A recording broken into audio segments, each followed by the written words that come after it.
The gas jets sputtered and hissed. 100 bodies pressed together in the dark, their breath rising in pale clouds toward a ceiling black with soot. The smell was overwhelming. Unwashed wool, spilled gin, tobacco smoke, and something older beneath it all.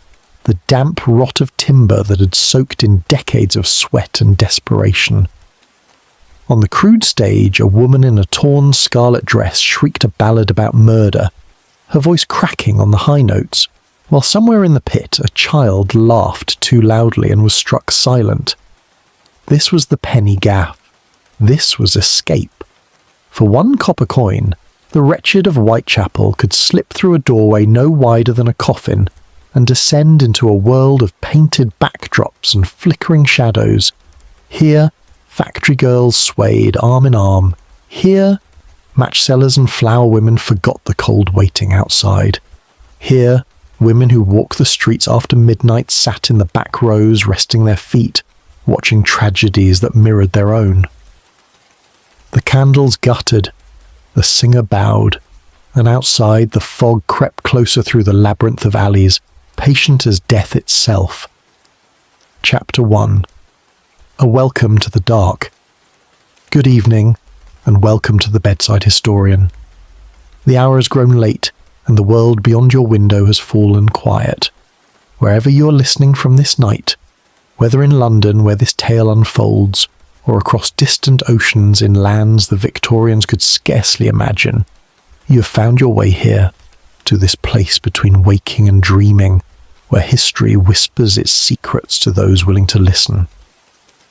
Before we begin our descent into the gaslit shadows of old Whitechapel, take a moment to settle into stillness. Let the tension leave your shoulders. Let your breathing slow. And if you have not yet done so, consider subscribing to this channel and leaving your mark upon this video, for it is through such small kindnesses that the Bedside Historian may continue to unearth these forgotten stories and carry them to you through the dark. Now then, tell me, what hour has the clock struck where you rest? What city or town cradles you as you listen? The night is vast, and we are all of us scattered across it like stars, yet here, in this moment, we gather together at the threshold of the past. Let us step through. The year is 1888, though it could be any year in that long grey decade when the reign of Victoria stretched toward its twilight. The place is London, not the London of grand exhibitions and gaslit promenades, not the London of hansom cabs rattling toward the opera, but the other London. The London that polite society pretended did not exist. The London of the East End. To walk eastward from the city, from the gleaming banks and counting houses where fortunes were made and empires financed, was to descend by degrees into another world entirely. The streets narrowed. The buildings leaned closer together as if conspiring. The air thickened with the smoke of 1,000 chimneys, with the stench of the tanneries and the slaughterhouses, with the sour reek of poverty that no amount of rain could wash away. This was Whitechapel, this was Spitalfields, this was the abyss. Here, in a square mile of cramped courts and crooked lanes, nearly 1 million souls struggled for survival. They lived in rookeries, great rotting tenements subdivided again and again until whole families slept in single rooms, and single rooms were shared by strangers who worked in shifts and took turns in the same filthy bed.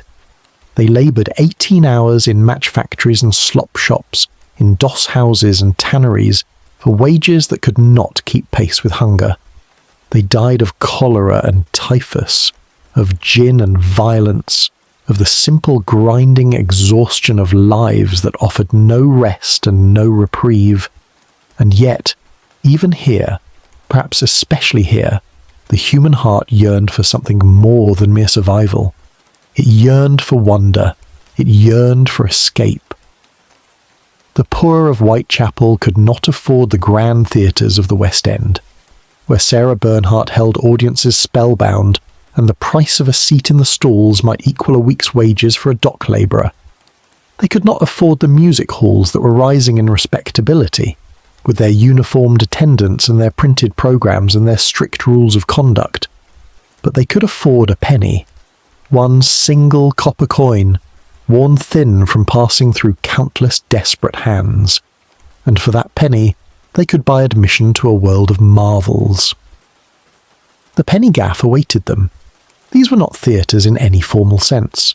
They were makeshift palaces of illusion, conjured from nothing in the back rooms of public houses, in abandoned shops, in cellars that flooded when the rain was heavy, in warehouses that groaned with the weight of their own decay. A platform of rough planks became a stage. A few lengths of painted canvas became the scenery. Tallow candles and sputtering gas jets became the footlights, casting wild shadows that danced upon the walls. And into these cramped, stifling, glorious spaces the wretched of the earth poured night after night, seeking what all human beings have always sought: a story, a song, a few hours in which the weight of existence might be forgotten. The name itself tells us something. Gaff was slang, the language of the streets, a word that could mean a fair or a cheap entertainment, or simply a place of rough amusement. Penny was the price of admission, the coin that even the poorest might sometimes scrape together. Together, the words described an entire world, a world of theatre made for those whom the respectable world had abandoned, performed by those whom the respectable stage had rejected, in spaces that respectable citizens would never dare to enter. To understand the penny gaff, one must first understand the darkness from which its audiences emerged each night. The streets of Whitechapel in the 1880s were not merely poor, they were dangerous beyond the imagining of those who had never walked them. The Metropolitan Police knew these lanes as the most lawless in all of London. Thieves and pickpockets operated with near impunity in the crowds. Garroters lurked in the unlit courts, waiting to choke their victims unconscious and strip them of whatever meagre possessions they carried. Violence was commonplace, the violence of drunkenness, of desperation, of men and women pushed beyond the limits of endurance. And beneath all of this, there existed another economy entirely, the economy of the body. It is estimated that in Whitechapel and its surrounding districts, more than 1,000 women walked the streets each night, selling the only commodity they had left to sell. They were called unfortunates by those who wished to speak of them politely, though polite society preferred not to speak of them at all. They were the daughters of poverty, the widows of drunkards, the cast-offs of a world that had no use for women who could not find husbands or factory work or positions in service. They sold themselves for pennies, 4p for a quick encounter in a darkened doorway, 8p for the use of a bed in a common lodging house. And when they had earned enough to pay for their night's lodging, or when the cold grew too bitter to bear, many of them sought refuge in the penny gaffs. Here, for the same price as a glass of gin, they could sit in the warm darkness and rest. They could watch the performers and remember that there was still beauty in the world, however tawdry, however desperate. They could be part of an audience rather than a spectacle themselves. For a few hours they could simply be women, tired women, hungry women, women who laughed at the comic songs and wept at the melodramas and stamped their feet when the villain was vanquished and virtue triumphed. The penny gaff offered no judgment, it asked no questions. It required only a single copper coin, and in exchange it offered what no church or charity mission could provide: escape without sermon, refuge without shame. The performances themselves were rough, raucous, and utterly alive. There were comic songs laden with innuendo that would have scandalized the West End. There were melodramas in which wronged maidens were rescued from dastardly villains, in which lost children were reunited with weeping mothers, in which justice was served in ways that real life so seldom permitted. There were acrobats and conjurers, dancers and dog acts, child performers who could sing and tumble and pick pockets all at once. The shows ran continuously, the same programme repeated 3 or 4 times each evening, audiences flowing in and out as their pennies and their stamina allowed. The crowds were extraordinary. Contemporary observers who dared to venture into these spaces described scenes of almost unimaginable density. 200 or 300 people crammed into rooms that could scarcely hold 100. The air so thick with tobacco smoke and human exhalation that the performers were sometimes barely visible through the haze. The audiences stood or sat on rough benches, pressed together without regard for propriety or personal space. Young and old, male and female, honest workers and professional criminals, all mingled in the democracy of the dark. A costermonger might find himself shoulder to shoulder with a pickpocket. A factory girl might share a bench with a woman of the streets. In the penny gaff, all were equal, for all were poor. The theatres themselves were scattered throughout the district, clustering most densely around Whitechapel Road and Commercial Street, in the shadow of the great church of St Mary Whitechapel that gave the district its name. They came and went with bewildering speed, opening in any space that could be rented cheaply, closing when the landlord raised the rent or the police grew too attentive, or the building itself finally surrendered to decay. Their names, when they had names at all, were soon forgotten. Their performers drifted from gaff to gaff, following the audiences, chasing the pennies. Nothing was permanent, nothing was respectable. Everything was alive with the desperate energy of people who had learned to seize joy wherever it could be found, knowing it would not last. And watching over it all like a great dark bird of prey was the shadow of the autumn to come. The year 1888 would bring a horror to Whitechapel that would sear its name into history forever. In the space of a few weeks, 5 women would die in the most terrible manner imaginable, their bodies discovered in the same streets and courts where the penny gaffs plied their trade. Mary Ann Nichols, Annie Chapman, Elizabeth Stride, Catherine Eddowes, Mary Jane Kelly. These names would become infamous, their deaths the subject of endless speculation and ghoulish fascination for more than a century to come. But before they were victims, before they were names in a police file, they were women. They were part of this world, the world of Whitechapel, the world of poverty and survival, the world of the penny gaff. Did they attend these theatres? Almost certainly. The penny gaff was woven into the fabric of life in the East End. It was where one went to meet friends, to escape the cold, to spend an evening that did not require walking the streets or sitting alone in a foul lodging house. The women who would later be known only by their deaths had lived full lives before that terrible autumn. Lives of struggle and sorrow, yes, but also lives that contained moments of laughter, of companionship, of the simple human pleasure of watching a show and forgetting for a little while the weight of the world. This is the story we shall tell in the hours to come. Not merely the story of the penny gaff as an institution, but the story of the world it inhabited and the people it served. We shall descend into the gaslit darkness of Victorian Whitechapel and walk its narrow streets. We shall enter the cramped and stifling theatres where the poor sought their pleasures. We shall meet the performers who trod those rough stages and the audiences who watched them. And we shall remember the women, the 5 women whose names history has preserved for the worst of reasons, but who deserve to be remembered as more than victims. They were daughters and mothers, wives and friends. They laughed and wept and dreamed. They paid their pennies and watched the show. The candle burns low now.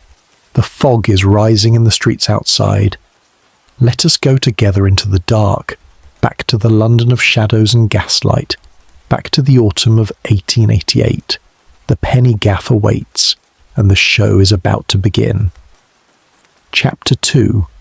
The Birth of the Penny Gaff. To understand how the penny gaff came to be, one must first understand what came before, the long tradition of popular entertainment that stretched back through the centuries, entertainment that belonged not to the wealthy and the educated, but to the common people, the labourers and the servants, the apprentices and the street sellers who form the great anonymous mass upon which all civilizations are built. In the England of earlier ages, the poor had their pleasures. They had the great fairs that rolled through the countryside each summer, Bartholomew Fair and Suffolk Fair, Greenwich Fair, and the dozens of smaller gatherings that appeared in market towns and village greens when the harvest was done and there was time for revelry. At these fairs, travelling players erected their booths and performed their wonders. There were puppet shows and performing animals, acrobats and fire-eaters, ballad singers and freak shows displaying human oddities for the price of a halfpenny gaze. The entertainments were rough, often crude, sometimes genuinely dangerous. The crowds were loud and unruly, quick to laugh and quicker to fight. But for a few days each year, the working poor could forget their toil and lose themselves in spectacle. There were also the pleasure gardens, Vauxhall and Ranelagh in their glory days, where for a shilling one might walk among illuminated groves and listen to orchestras play and watch fireworks burst above the Thames. But a shilling was a sum beyond the reach of most, and as the 18th century gave way to the 19th, even these gardens began to fade, victims of changing tastes and rising land values, and the relentless expansion of the city that swallowed green spaces whole. And then there was the theatre itself. England had a long and glorious theatrical tradition stretching back to Shakespeare and beyond. But by the early 19th century, the legitimate theatre had become the exclusive province of the middle and upper classes. The patent theatres, Drury Lane and Covent Garden, held legal monopolies on the performance of serious drama, and their prices reflected their exclusivity. A seat in the pit might cost 3 shillings or more, a sum that represented several days' wages for a labouring man. The working poor were not merely priced out of the theatre. They were actively excluded, their presence considered undesirable, their rough manners and loud voices unwelcome in spaces that aspired to gentility. But the hunger for entertainment could not be suppressed. It found its outlets where it could, in the gaps and margins of respectable society. In the early decades of the 19th century, a new form of popular amusement began to emerge in the poorer districts of London: the saloon theatre, the concert room, the singing tavern. These were establishments that skirted the edges of the law, offering dramatic performances and musical entertainments without the licenses that the patent theatres jealously guarded. They operated in the back rooms of public houses, in converted warehouses, in any space large enough to hold a stage and an audience. They charged what their patrons could afford to pay. And they offered exactly what those patrons wanted: sensation, spectacle, and escape. The penny gaff emerged from this tradition in the 1830s and 1840s, as the population of London exploded and the East End became ever more crowded with the desperate and the poor. The term itself appears in written records from this period, used by journalists and social reformers who ventured into the slums to document the lives of those who dwelt there. What they found horrified and fascinated them in equal measure. Here were theatres unlike anything the respectable world had ever seen. Theatres born not from artistic ambition or commercial calculation, but from the raw, urgent need of the poor for something, anything, to relieve the monotony and misery of their existence. The first penny gaffs were simple affairs. A shopkeeper whose business had failed might clear out his premises, erect a rough platform at one end, set up a few benches and hang a curtain across the entrance. For a penny, passers-by could duck through that curtain and watch whatever entertainment the proprietor had managed to assemble. A singer, a comedian, a troupe of child performers, perhaps a short dramatic piece performed by actors too old or too drunk, or too untalented to find work on the legitimate stage. The shows were short, rarely more than an hour, and they ran continuously throughout the evening. The same programme repeated again and again as new audiences filed in and old audiences filed out. It was theatre stripped to its barest essentials. Performance and audience, spectacle and payment, nothing more. The economics were brutal but effective. A penny was a sum that even the poorest might occasionally afford. A room that could hold 200 people, with 4 shows per evening, might generate 800 pennies, more than £3 in a single night. From this sum, the proprietor paid his performers, usually a few shillings each, and covered his rent, his candles, his coal for the stove that barely warmed the space in winter. What remained was profit, slim but real. And where there was profit to be made, others followed. By the 1850s, penny gaffs had spread throughout the East End like mushrooms after rain, appearing in every district where poverty concentrated and respectable entertainment feared to tread. The authorities viewed this development with alarm. The penny gaffs existed in a legal grey zone, neither clearly legal nor clearly illegal. They were not licensed theatres, for they could not afford the licences and would not have been granted them in any case. They were not music halls, for the music hall as an institution was only beginning to emerge, and in any case required licences of its own. They were simply there, operating in defiance of regulations that were haphazardly enforced, tolerated by police who had far more pressing concerns in districts where murder and robbery were nightly occurrences. Reformers and moralists thundered against them from pulpits and in pamphlets. The penny gaffs, they declared, were schools of vice, nurseries of crime, places where the young were corrupted and the fallen were encouraged in their degradation. Henry Mayhew, that great chronicler of London's poor, visited the penny gaffs in the late 1840s and early 1850s, documenting what he found with a mixture of horror and fascination. He described audiences composed largely of young people, boys and girls, some no more than 8 or 10 years old, pressed together in the suffocating darkness, watching performances of startling vulgarity. He recorded songs with lyrics that could not be printed in any respectable publication, dances that mimicked acts of intimacy, jokes that turned on theft and violence and the pleasures of the flesh. He concluded, as reformers always concluded, that something must be done. But nothing effective was done, because nothing effective could be done. The penny gaff served a need that respectable society refused to acknowledge, the need of the poor for pleasure, for escape, for some brief respite from lives of unrelenting toil and deprivation. Close one gaff, and 2 more would spring up in its place. Arrest a proprietor, and another would take over the premises within a week. The police had neither the resources nor the inclination to wage a sustained campaign against entertainments that, whatever their moral failings, at least kept the crowds off the streets and out of worse mischief. And so the penny gaffs endured, generation after generation, adapting and evolving but never disappearing entirely. By the 1880s, the golden age of the penny gaff had passed. The music hall had risen to dominance, offering better facilities and more polished entertainment at prices that, while higher than a penny, were still within reach of the respectable working class. The great halls, the Canterbury, the Oxford, the Alhambra, drew audiences in their thousands, their programmes printed in newspapers, their performers becoming genuine celebrities. But in the poorest districts, in the places where even the cheapest music hall seat was an unimaginable luxury, the penny gaff survived. It had become rougher, more desperate, more marginal than ever. It had retreated into the darkest corners of the East End, into Whitechapel and Spitalfields and Bethnal Green, where the very poorest of the poor still needed their penny's worth of wonder. This was the world into which the women of Whitechapel were born and in which they lived and died. The penny gaff was not merely an entertainment to them. It was a landmark, a gathering place, a fixed point in the shifting chaos of their existence.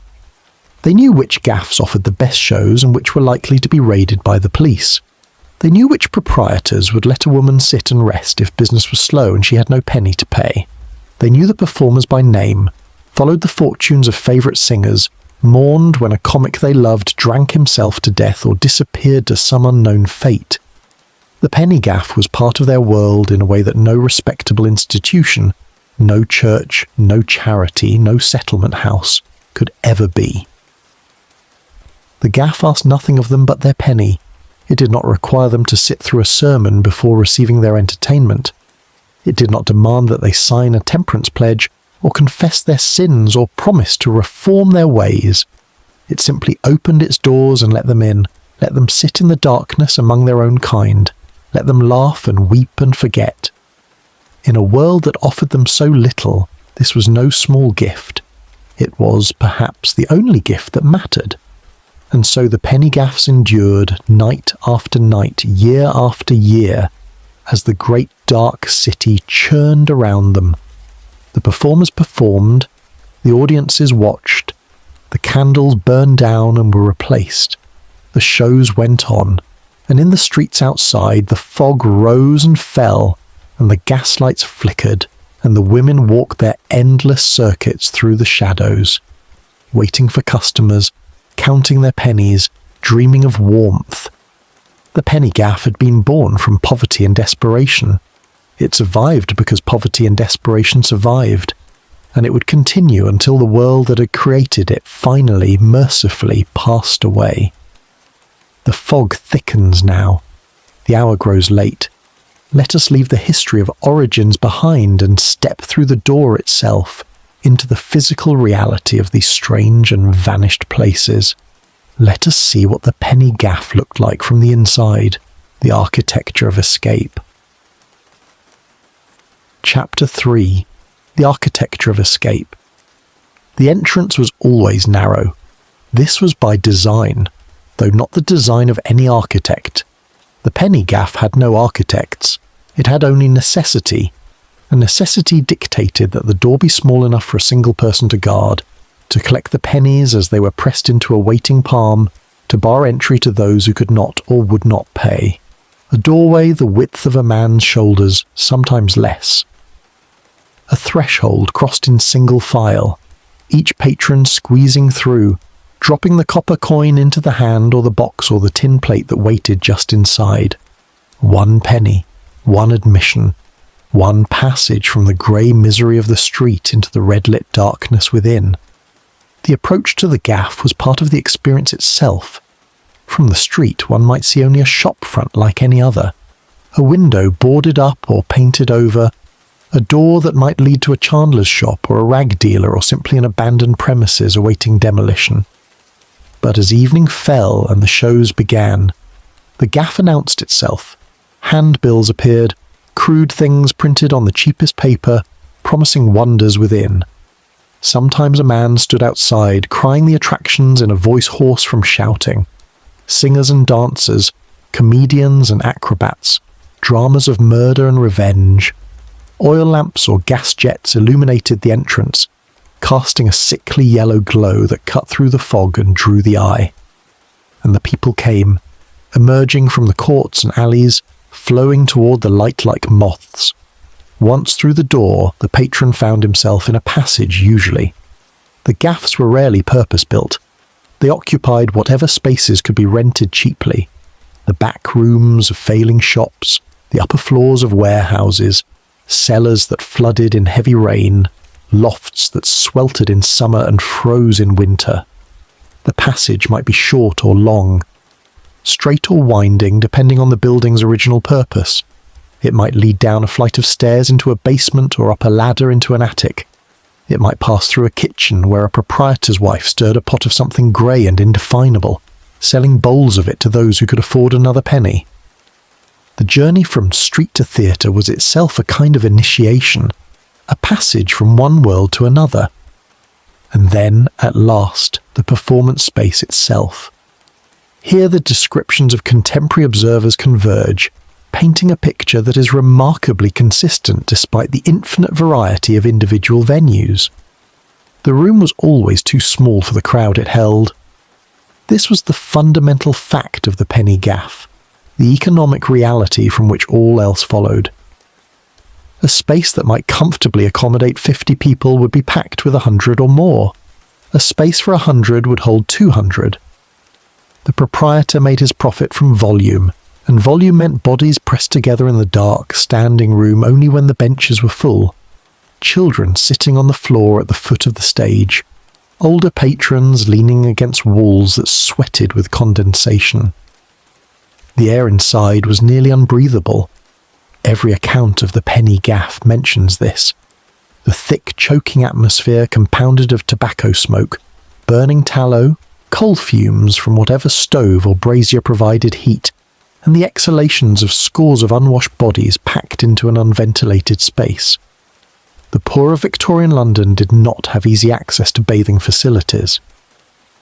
Water had to be carried from pumps that might be streets away. Soap was a luxury.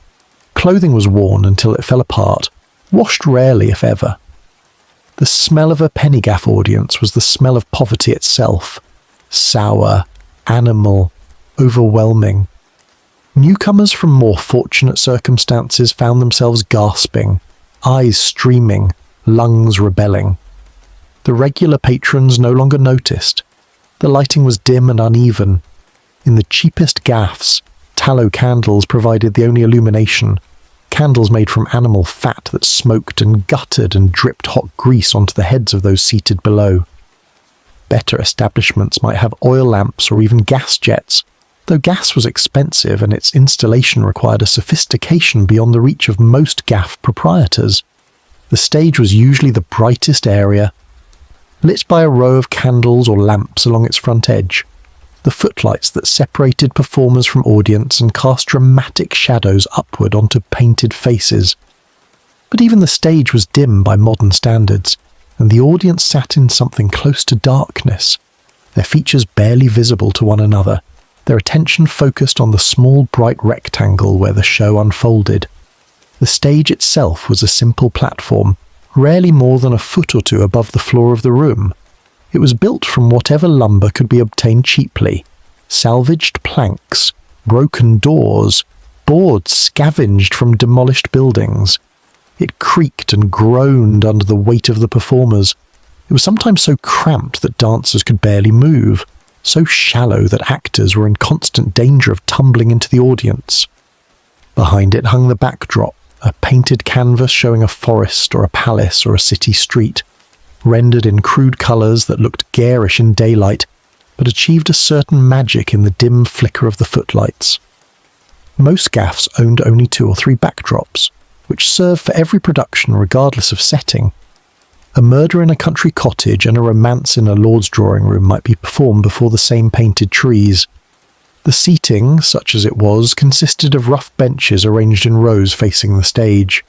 These were simple planks laid across wooden supports, without backs, without cushions, without any concession to comfort. The audience sat packed together, thigh pressed against thigh, shoulders overlapping.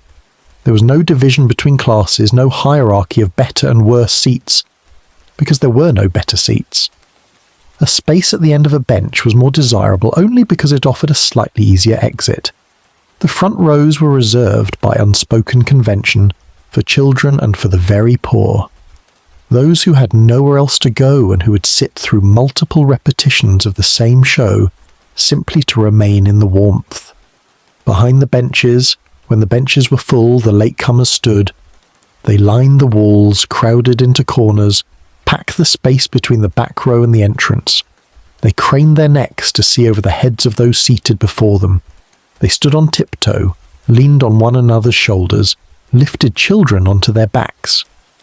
When the crowd was especially dense, they could see almost nothing of the stage, only the tops of the performers' heads, only the occasional flash of movement.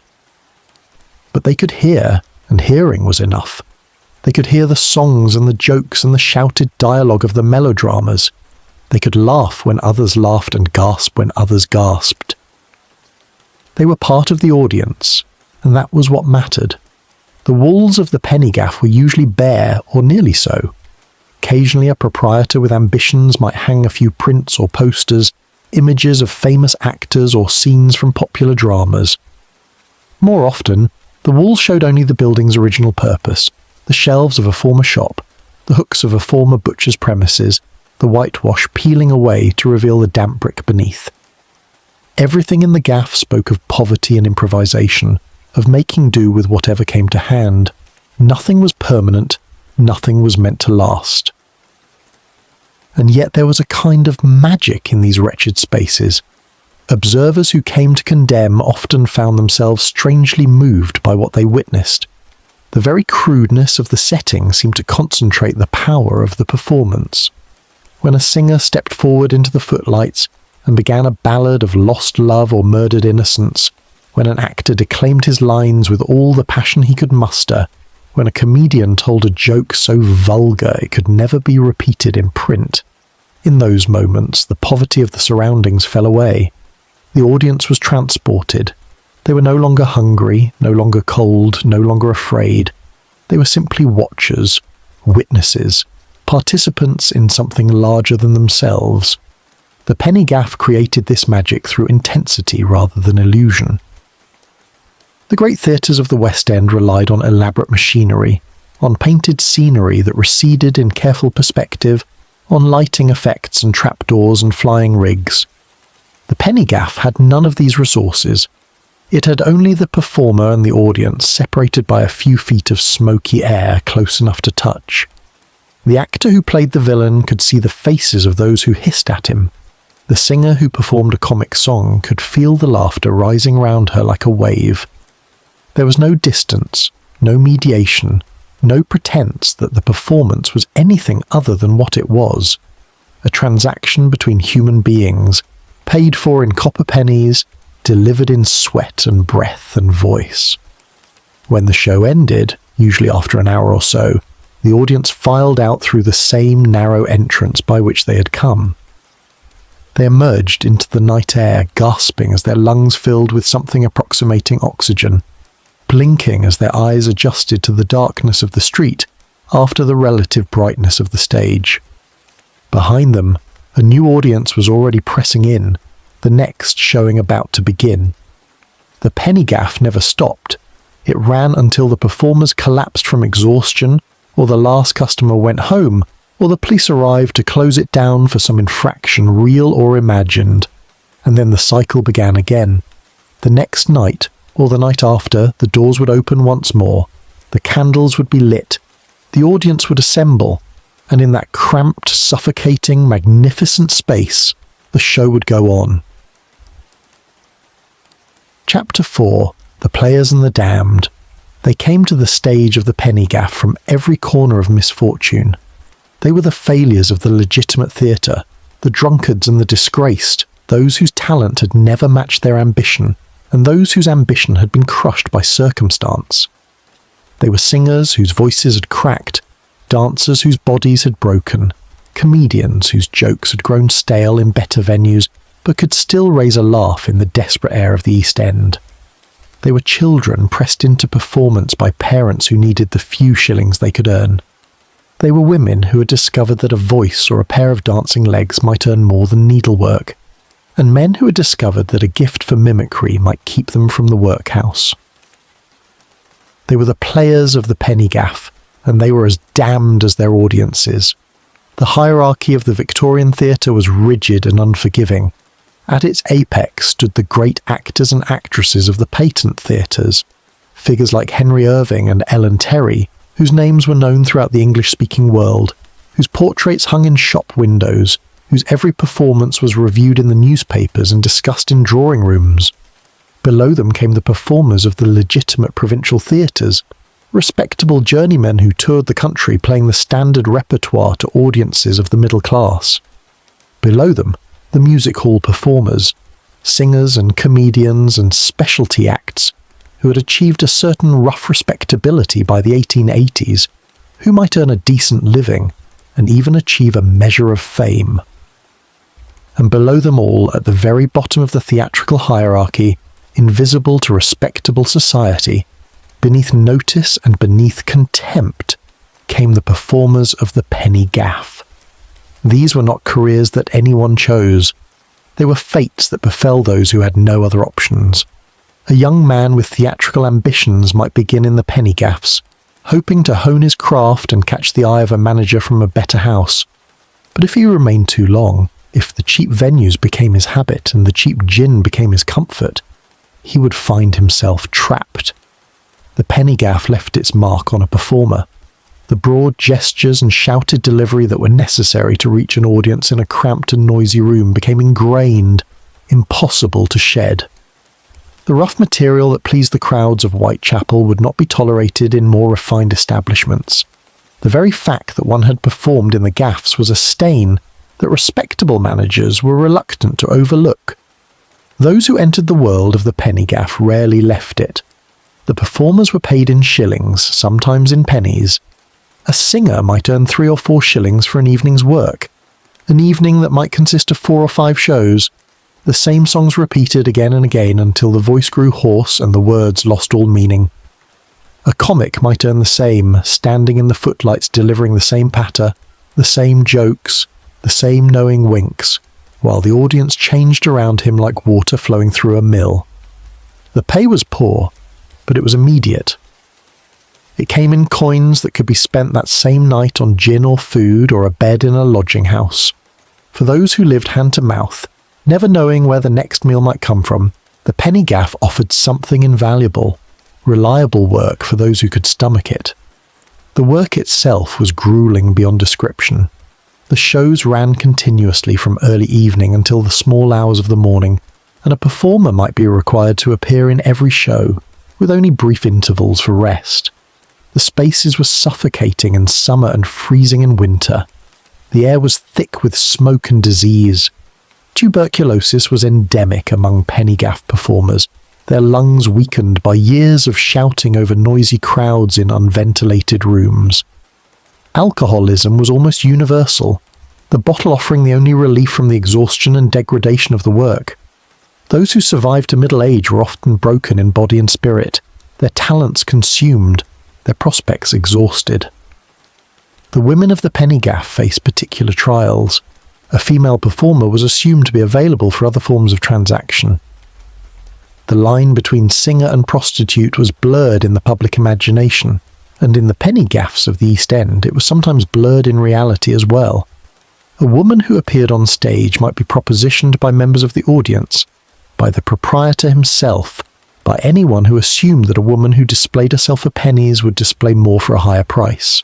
Some performers refused such advances and paid the price in lost engagements. Others accepted them, finding that the extra income was necessary for survival. The moral judgments of the respectable world meant nothing in the economy of desperation. Among the performers were children, large numbers of children, some as young as 6 or 7. Victorian law placed few restrictions on child labour, and none that were effectively enforced in the penny gaffs. Children were valuable performers because they worked cheap, because their youth and apparent innocence gave a frisson of unease to already transgressive material, and because audiences found them entertaining. A child who could sing a comic song, who could dance a jig, who could tumble across the stage or perform a sentimental recitation, could earn a few shillings for a family that desperately needed them. The children themselves had no choice in the matter. They performed because their parents required it, because the alternative was the workhouse or starvation, or the streets. The material these performers presented was tailored precisely to the tastes of their audience.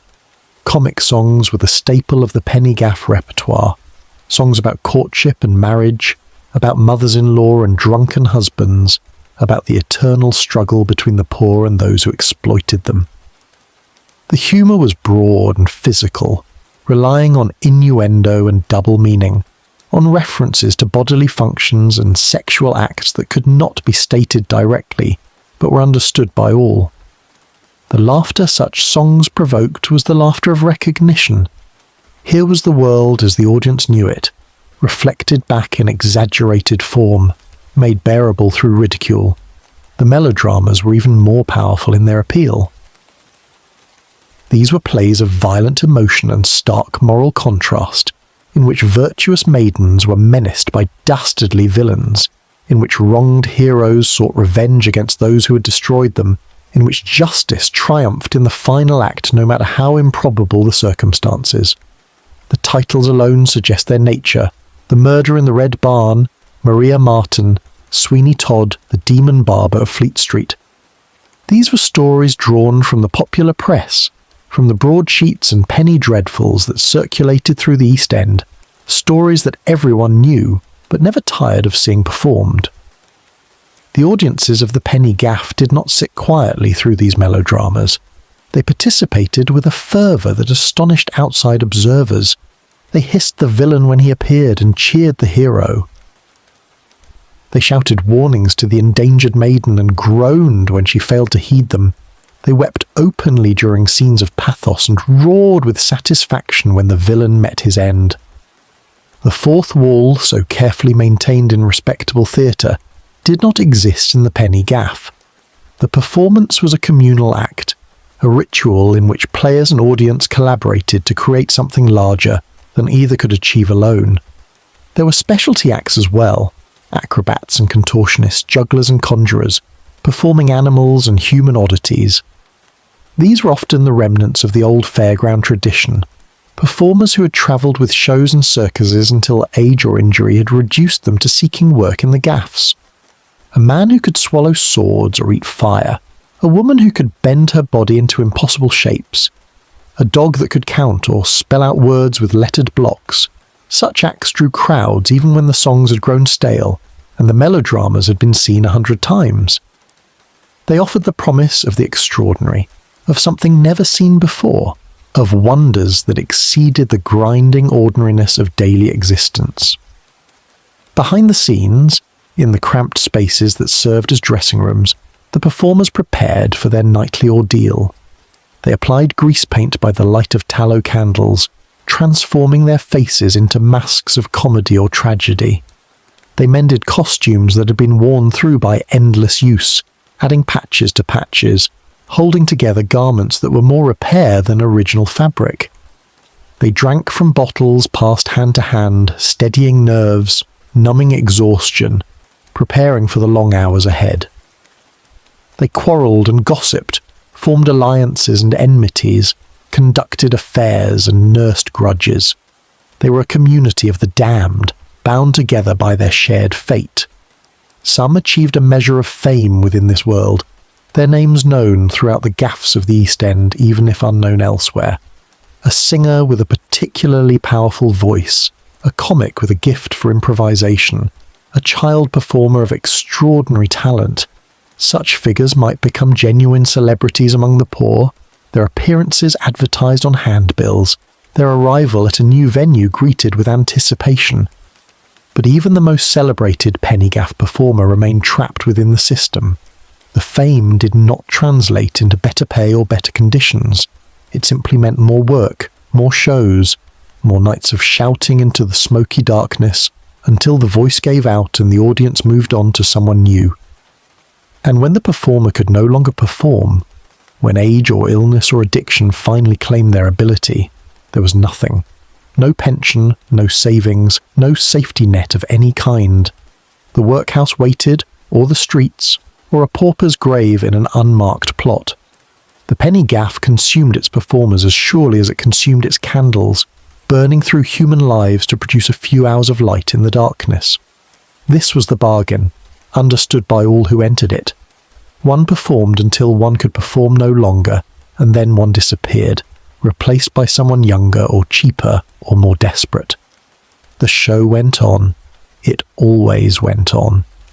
In the autumn of 1888, as terror stalked the streets of Whitechapel, the performers of the penny gaffs continued their nightly work. They sang their songs and told their jokes and enacted their melodramas, entertaining audiences that included the very women who would soon become victims of an unknown killer. Perhaps they noticed the fear that had settled over the district, the way women travelled in groups now and avoided the darkest alleys. Perhaps they incorporated the murders into their material, as penny gaff performers had always incorporated the sensations of the day. The shows went on, because the shows always went on, because the performers had no choice, and the audiences needed their escape more than ever. The night grows deeper now. The footlights are burning low. Let us turn from the stage to the benches, from the players to those who watched them. Let us see the audience as they truly were, the crowd in the pit, the multitude who paid their pennies and surrendered themselves to the dark. Chapter 5. The audience in the pit. They came when the day's labour was done, when the factories had released them and the markets had closed, when the costermongers had sold their last apples and the matchgirls had emptied their trays. They came in the brief hours between work and sleep, seeking something to fill the void that exhaustion alone could not satisfy. They came alone and in groups, young and old, men and women and children, the great anonymous mass of the East End poor flowing through the narrow streets toward the glow of the penny gaff entrance. They came because they had always come, because their parents had come before them, because the gaff was woven into the fabric of their lives as surely as the workhouse and the gin palace and the pawnbroker's shop. The audience of the penny gaff was not a single entity but a multitude, a cross-section of poverty in all its infinite variety. Contemporary observers who ventured into these spaces to document what they saw invariably remarked upon the youth of the crowds. Children were everywhere, not merely accompanying their parents, but attending alone or in groups of their peers, unsupervised, spending pennies they had earned or stolen or begged. Boys of 8 or 10 sat in the front rows, their faces upturned toward the stage, absorbing songs and jokes that reformers considered wholly unsuitable for young ears. Girls of the same age pressed together on the benches, whispering and giggling, learning lessons about life that no school would teach them. The penny gaff was their education, their window onto a world beyond the cramped courts where they had been born. The young people of the East End grew up fast, or they did not grow up at all. By 12 or 13, a boy might already be working full-time, earning a few shillings a week in a factory or a workshop or on the streets. By the same age, a girl might be in service or working alongside her mother in a slop shop, sewing shirts for wages that barely covered the cost of thread. They had no childhood in the modern sense, no protected years of play and learning. They had only survival, the daily struggle to earn enough to eat and find a place to sleep. The penny gaff offered them what nothing else could, a few hours of release, a glimpse of colour and spectacle in lives that were otherwise grey with drudgery. Among the young were the truly desperate, the children who had slipped through even the minimal safety nets of Victorian society. Orphans and runaways, crossing sweepers and mudlarks, pickpockets and juvenile prostitutes. They haunted the penny gaffs, finding in these spaces a warmth and community that existed nowhere else in their world. A child with a penny could sit in the gaff for hours, watching show after show, delaying the moment when he must return to the streets and whatever fate awaited him there. The proprietors generally tolerated such lingerers, understanding perhaps that they had once been such children themselves, or understanding simply that a full house looked better than an empty one. The older members of the audience were no less desperate, merely more resigned to their desperation. Working men attended the gaffs after long days of physical labour, their bodies aching, their minds dulled by fatigue. They sought entertainment that required no effort to appreciate, songs they could sing along with, jokes they could laugh at without thinking, melodramas whose outcomes were never in doubt. They sought also the company of others like themselves, the reassurance that came from being part of a crowd, from knowing that one was not alone in one's misery. The penny gaff provided this community without judgment, without expectation, without any demand beyond the single copper coin. Working women came as well, though in smaller numbers than the men. A woman's leisure hours were fewer than a man's, her responsibilities extending beyond the workplace into the endless labour of maintaining a home and caring for children.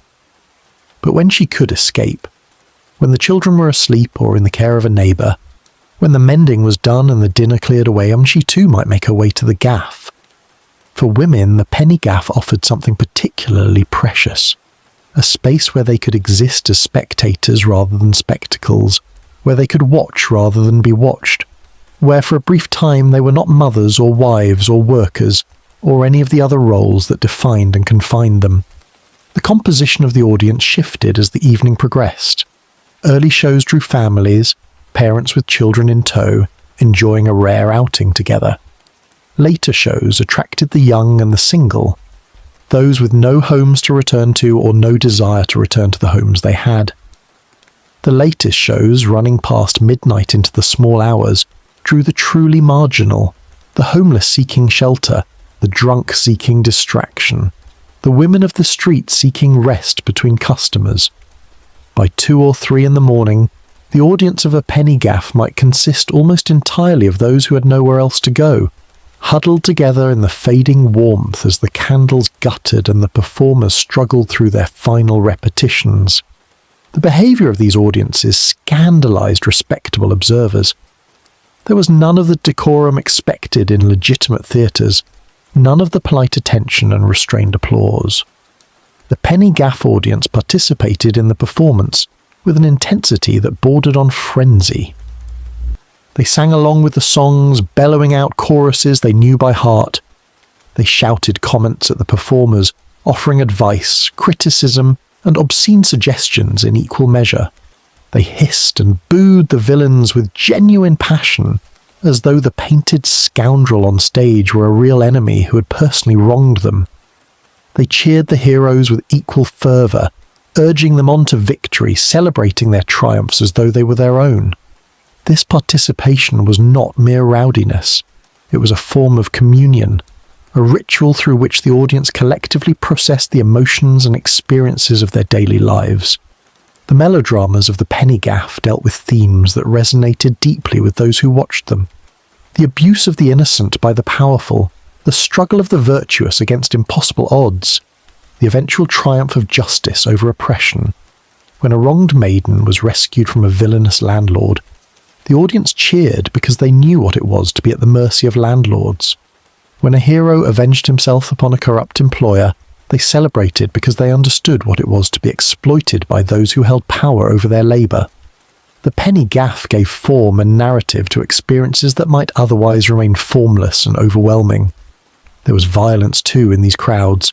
Fights broke out regularly, sparked by drunkenness or old grudges or the simple friction of too many bodies in too small a space. Pickpockets worked the crowds, their nimble fingers relieving the unwary of whatever coins remained after the admission fee was paid. Prostitutes solicited customers, arranging assignations for later in the evening, or sometimes conducting transactions in the dark corners of the room itself. The penny gaff was not a safe space by any modern understanding of the term.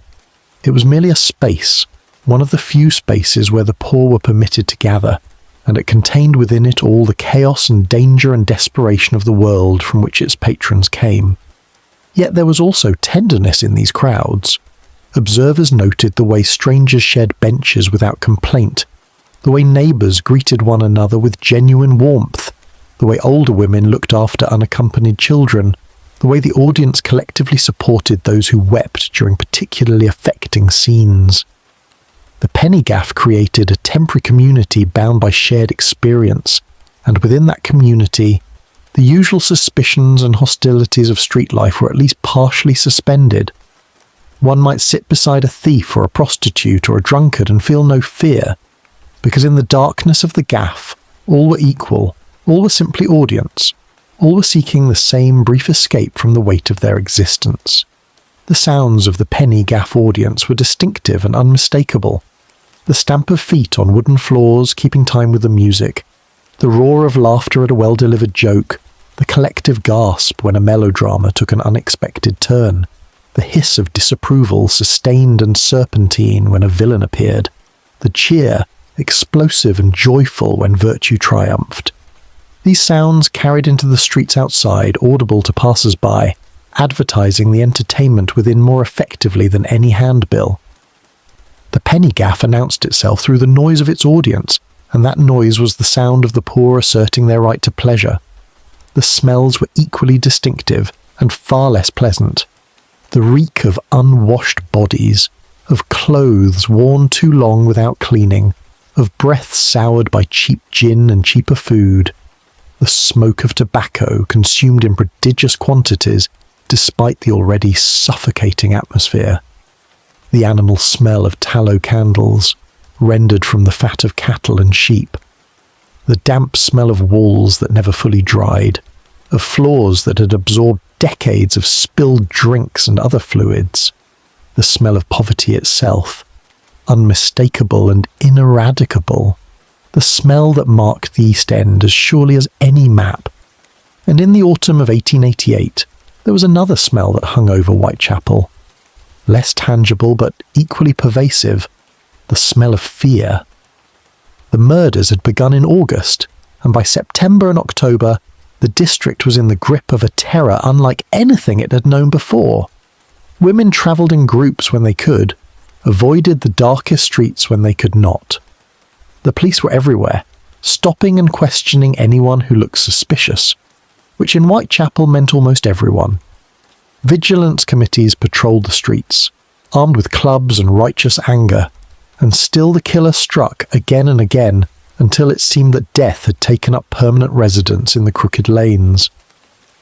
The penny gaff audiences of that autumn must have discussed little else. The murders were the sensation of the hour, reported in every newspaper, debated in every public house, whispered about in every lodging house and workshop. The victims were women like themselves, poor women, desperate women, women who walked the streets because they had no other means of survival. Any woman in a penny gaff audience might have known one of them, might have shared a bench with them on some previous night, might have exchanged a word or a laugh or a knowing glance. The victims were not strangers, they were neighbours, they were kin. And yet the shows went on. The audiences continued to come, perhaps in even greater numbers than before, seeking distraction from the horror that surrounded them. The penny gaff offered what it had always offered: escape, however temporary, however illusory. In the smoky darkness, watching a melodrama unfold, one could forget for a moment that real evil stalked the streets outside.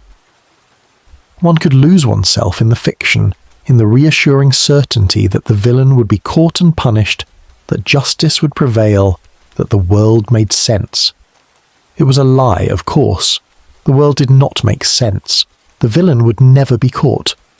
But for the price of a penny, one could believe the lie for an hour, and sometimes that was enough. The candles burn lower now. The crowd thins as the hour grows late.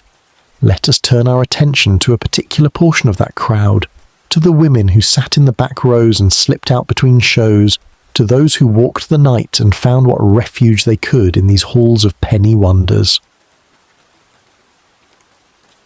Chapter 6. The Women Who Walked the Night. The woman enters alone, as she almost always does. She's perhaps 30 years old, though she looks older. Poverty and hardship have carved lines into her face that will not smooth away. Her clothes are worn but not yet ragged. The careful maintenance of someone who understands that appearance is currency in her profession. She wears a bonnet that has seen better days, and beneath it her hair is pinned up in a style that was fashionable a decade ago. She carries herself with a weariness that goes beyond physical fatigue, the weariness of someone who has long since stopped expecting anything from the world but continued survival. She pays her penny and passes through the narrow entrance into the warmth of the gaff. The show has already begun. A singer is performing a comic number about a sailor and his sweetheart, but she does not push her way toward the front. Instead, she finds a space at the back, near the wall, where she can lean against the damp plaster and take the weight off her feet. She's been walking since early evening, and she will walk again when she leaves here. The penny gaff is a pause in that walking, a brief respite before she returns to the streets and the endless search for custom. This woman is an unfortunate, to use the polite term of the era, a prostitute, to use the blunt one. She is one of perhaps 1,200 women who walk the streets of Whitechapel and its surrounding districts on any given night, selling the only commodity they have left to sell. She did not choose this life. Or rather, she chose it from a set of options so limited that choice is hardly the word. She might have been a servant once, dismissed without a character reference for some infraction real or imagined. She might have been a wife, abandoned by a husband who drank away their savings and then disappeared. She might have been a factory worker, laid off when trade slowed, unable to find new employment before her savings ran out. The paths that led women to the streets were many, but they all ended in the same place, standing in doorways and under lampposts, waiting for men who wanted what they were selling. The economics of prostitution in Whitechapel were brutal in their simplicity. A woman might charge 4p for the briefest of encounters, conducted standing up in a dark alley or doorway. She might charge 8p if a bed was involved, the use of a room in a common lodging house where such transactions were routine. From these small sums she had to pay for her own lodging, 4p a night for a bed in a doss house, or 8p for a room of her own. She had to eat to maintain her clothes, to replace her boots when they wore through. She had to pay for gin, because without gin the work was unendurable. At the end of a night's labour she might have nothing left, or she might have a few pennies to carry her through a day when custom was slow. The women who walked the streets were not a homogeneous group. They ranged in age from teenagers to women in their 60s, in condition from relatively healthy to ravaged by disease and addiction. Some were professionals who had practiced their trade for years, who knew the rhythms of the streets and the dangers to avoid. Others were casual workers who turned to prostitution only when other means of income failed, who might spend months in respectable employment before desperation drove them back to the pavements. Some worked alone, jealously guarding their territory. Others worked in loose networks, sharing information about dangerous customers and generous ones, looking out for one another as best they could in a world that offered no protection. The penny gaff was woven into the lives of these women in ways both practical and emotional. Practically, it offered shelter. A woman who had earned enough to pay for her night's lodging might spend her remaining pennies at the gaff, sitting in the warm darkness until the doss houses opened for the night. A woman who had not earned enough might linger at the gaff anyway, delaying the moment when she must return to the streets and continue her search for custom. The proprietors generally tolerated such women, understanding that they were paying customers like any others, and perhaps understanding too that a gaff with women in the audience attracted men who might otherwise go elsewhere. Emotionally, the penny gaff offered something even more valuable: normality. In the audience of a gaff, a prostitute was simply a woman watching a show. She was not defined by her profession, not marked out for scorn or pity. She could sit beside a factory girl or a charwoman and be indistinguishable from them in the darkness. She could laugh at the jokes and weep at the melodramas and forget, for an hour or two, the transactions that awaited her outside. The gaff asked nothing of her but her penny. It did not judge her. It did not try to reform her. It simply let her be. The women knew each other, of course. The streets of Whitechapel were small, and those who walked them formed a community of sorts, bound by shared experience and mutual dependence. In the penny gaff, they might nod to one another, exchange a few words, share a bench if space was limited. They might discuss the night's trade, warn each other about violent customers, share news of police activity or vigilance committee patrols. These conversations were brief and practical, but they served a vital function, maintaining the social networks that helped women survive in a dangerous world. The dangers were ever present.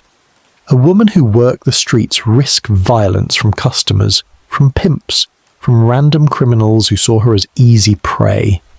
She risked disease. Syphilis and gonorrhea were epidemic among prostitutes, and there was no effective treatment for either. She risked pregnancy, which might end her ability to work and leave her with another mouth to feed. She risked arrest, for while prostitution itself was not illegal, the associated offences of soliciting and public indecency were used by police to harass and control street women. And in the autumn of 1888, she risked something new, something unprecedented, something that turned the familiar dangers of the streets into a waking nightmare. The first murder came in late August. Ann Nichols, called Polly by those who knew her, was found in Bucks Row on the morning of the 31st, her throat cut, her body mutilated. She was 43 years old, a woman who had struggled with alcoholism and poverty for most of her adult life, a woman who had walked the streets of Whitechapel because she had no other way to pay for her lodging. She had been seen alive just hours before her death, turned away from a doss house because she lacked the fourpence for a bed, cheerfully declaring that she would soon earn her doss money. She never did. The second murder followed barely a week later. Annie Chapman, called Dark Annie, was found in the backyard of a house on Hanbury Street on the morning of September 8th. She was 47 years old, a woman who made what living she could selling flowers and matches and crochet work, but who turned to the streets when other income failed. She'd been ill for months, perhaps dying already of the tuberculosis that consumed so many of the poor. She was killed and mutilated with even greater savagery than Polly Nichols. The terror that descended on Whitechapel after these murders was unlike anything the district had known. Women who walked the streets had always faced danger, but this was different. This was systematic, deliberate, and utterly merciless. The killer, whoever he was, whatever he was, sought out the most vulnerable women and destroyed them with a cruelty that suggested hatred beyond comprehension. The police seemed powerless to stop him. The newspapers screamed with headlines that stoked fear and fascination in equal measure. And still the women walked, because they had no choice, because the alternative to walking was starvation. In the penny gaffs of that terrible autumn, the women gathered as they always had, seeking warmth and company and a brief escape from the horrors outside. But the mood had changed. There was less laughter now, more nervous glances toward the door. Women who had always attended alone now came in pairs or groups, reluctant to walk the streets unaccompanied. The shows continued, the same songs, the same melodramas, but they seemed different now, their fictional dangers mocked by the real danger that waited outside. Some of the gaffs incorporated the murders into their programming, as penny gaff proprietors had always incorporated the sensations of the day. Melodramas featuring mysterious killers and endangered women drew crowds eager for the vicarious thrill of fear experienced in safety. Songs were composed about the murders, mixing genuine horror with the black humour that was the East End's traditional defence against despair. The women in the audience watched these performances with complicated emotions. Fear and fascination, recognition and revulsion. They were watching dramatizations of their own potential fate, and still they came to the gaffs because where else could they go? The alternatives were worse. The cold streets, the lonely lodging houses, the endless walking in search of custom that might never come. In the penny gaff at least they were together. In the penny gaff they could watch the stage and not the shadows. In the penny gaff, for the space of an hour, they could pretend that the world was a place where villains were always caught and justice always triumphed. It was a fantasy, and they knew it was a fantasy. But sometimes fantasy was all that stood between a woman and despair. The night deepens around us now.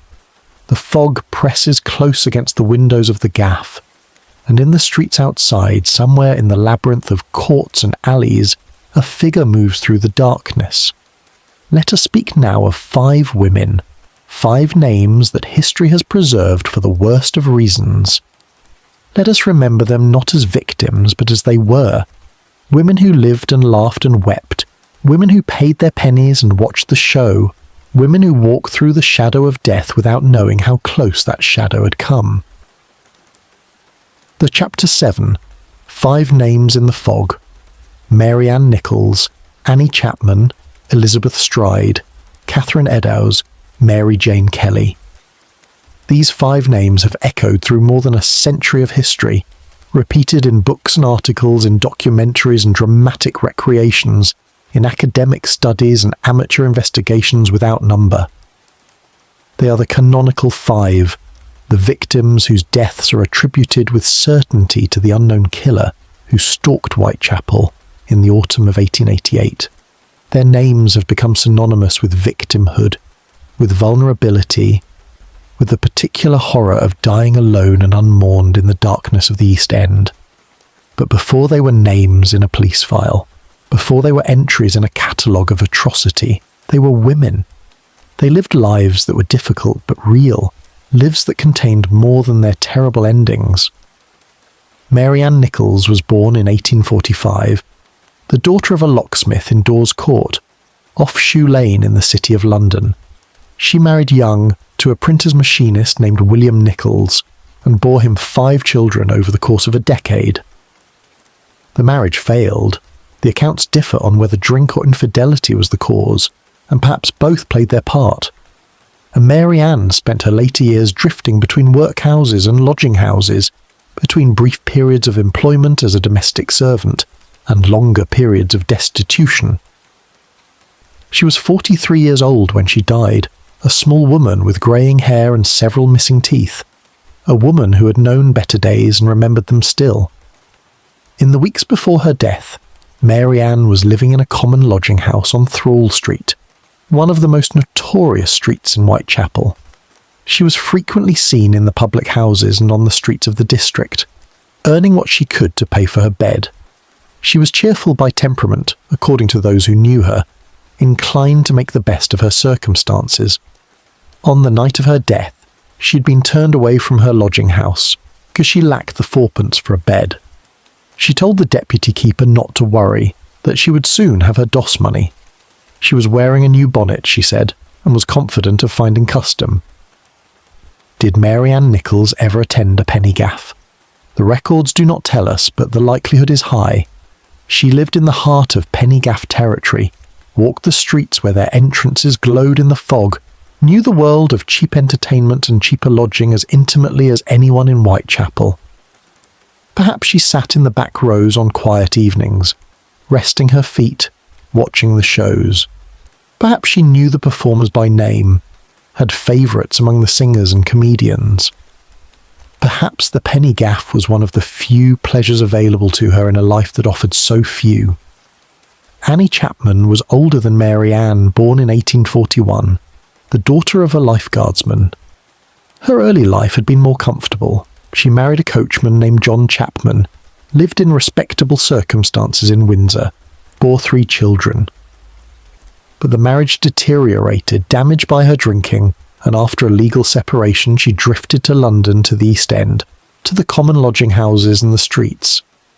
She was 47 when she died, a stout woman with dark wavy hair, a woman who tried to earn money selling flowers and matches and her own crochet work, a woman who turned to prostitution only when other means failed. Annie was known in Whitechapel as Dark Annie, a reference to her complexion or perhaps her temperament. She was known also as a woman in failing health, suffering from a chronic condition of the lungs and brain that may have been tuberculosis. In the final weeks of her life, she was so ill that she could barely walk the streets, could barely summon the energy to seek the custom that would pay for her bed. On the night before her death, she was too sick to go out, but by morning she'd rallied enough to venture forth once more. She needed the money. She always needed the money. Elizabeth Stride was different from the others.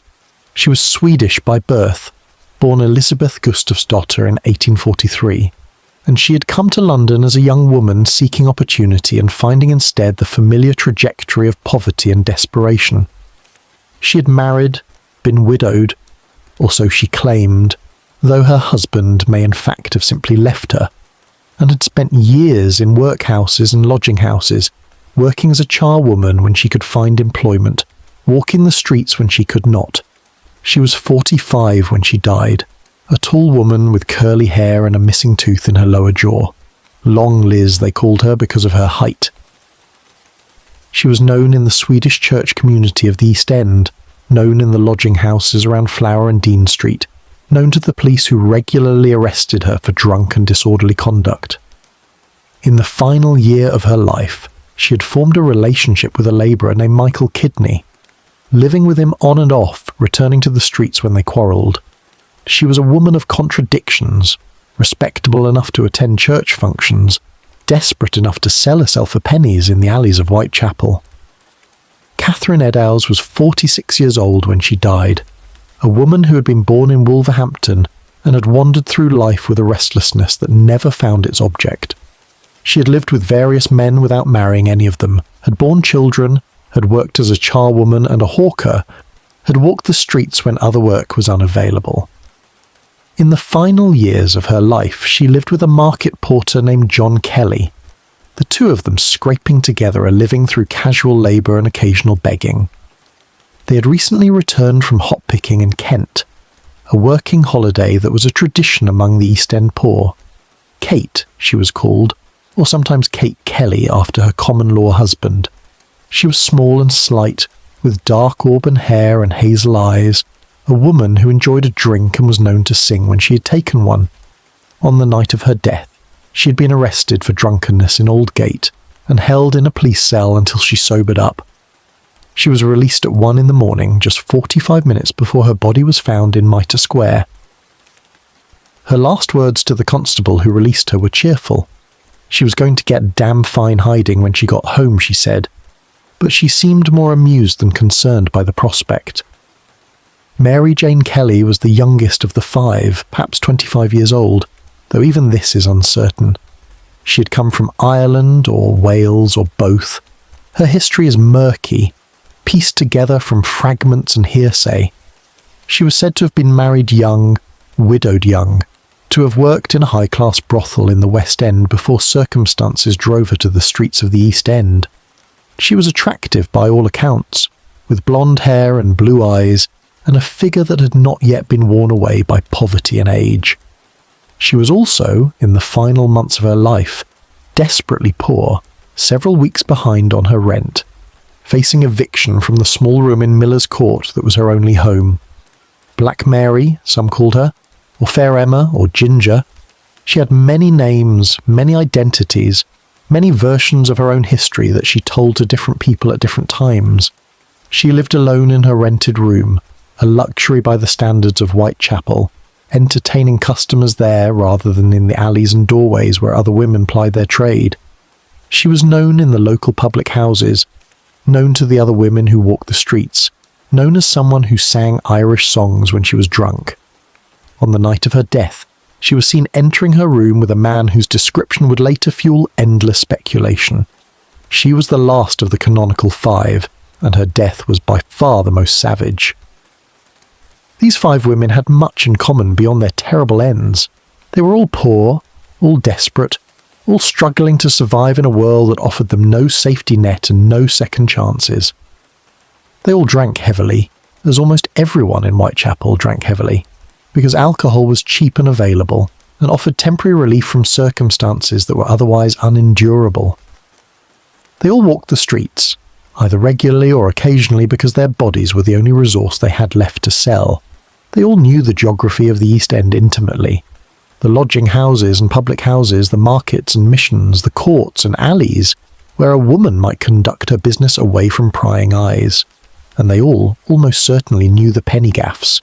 They lived in a world where the penny gaff was a fixture of daily life, where its entertainments were discussed and its performers were known, and its warmth was a refuge on cold nights. They may have sat in those audiences paying their pennies, watching the shows, laughing at the jokes and weeping at the melodramas. They may have known each other. The world of Whitechapel was small, and women who walked the same streets and frequented the same lodging houses would inevitably cross paths. They were part of a community, however marginal, however precarious. They belonged somewhere, even if that somewhere was only the dark and desperate world of the East End poor. The penny gaff could not save them. Nothing could save them from the horror that awaited them in the autumn darkness. But the penny gaff had given them something in the days and weeks and years before their deaths. It had given them laughter, however brief. It had given them community, however fragile. It had given them escape, however temporary, from lives that offered so little in the way of hope or pleasure. When we remember the 5 names, let us remember them not only as victims, but as women who once sat in the flickering light of a penny gaff stage watching the show, losing themselves for a moment in the magic of performance. They deserved that magic. They deserved so much more. The hour grows very late now. The fog has thickened outside and the streets of Whitechapel are growing quiet. But our story is not yet done. There are more chapters to tell, more history to uncover. Would you like me to continue? Chapter 8. The moralists at the door. They came with notebooks and good intentions, with missionary zeal and reforming fervour, with the absolute certainty that they knew what was best for the poor, even when the poor themselves disagreed. They were journalists and clergymen, social reformers and philanthropic ladies, members of Parliament and officers of charitable societies. They descended upon the penny gaffs of the East End like explorers venturing into unmapped territory, documenting what they found with a mixture of horror, fascination, and barely concealed disgust. They were the moralists, and they had come to save the poor from themselves. The campaign against the penny gaff was part of a larger movement that swept through Victorian Britain, a movement dedicated to the moral improvement of the working classes. The reformers who drove this movement were not cruel people for the most part. They genuinely believed that the poor suffered not merely from material deprivation, but from spiritual and moral degradation, and they genuinely believed that both forms of suffering could be alleviated through proper guidance and instruction. They built churches and chapels in the slums, established ragged schools and mechanics institutes, founded temperance societies and missions to fallen women. They worked tirelessly, sacrificed their own comfort, devoted their lives to the cause of uplift. And yet in their dealings with the penny gaff, they revealed the fundamental limitation of their vision, an inability to understand that the poor might have their own desires, their own values, their own ideas about what constituted a life worth living. The earliest sustained critiques of the penny gaff appeared in the 1830s and 1840s, as the phenomenon was first emerging into public consciousness. Journalists who ventured into these spaces reported their findings in terms calculated to shock respectable readers. They described the cramped and suffocating rooms, the rough and rowdy crowds, the performances that transgressed every boundary of decency and taste.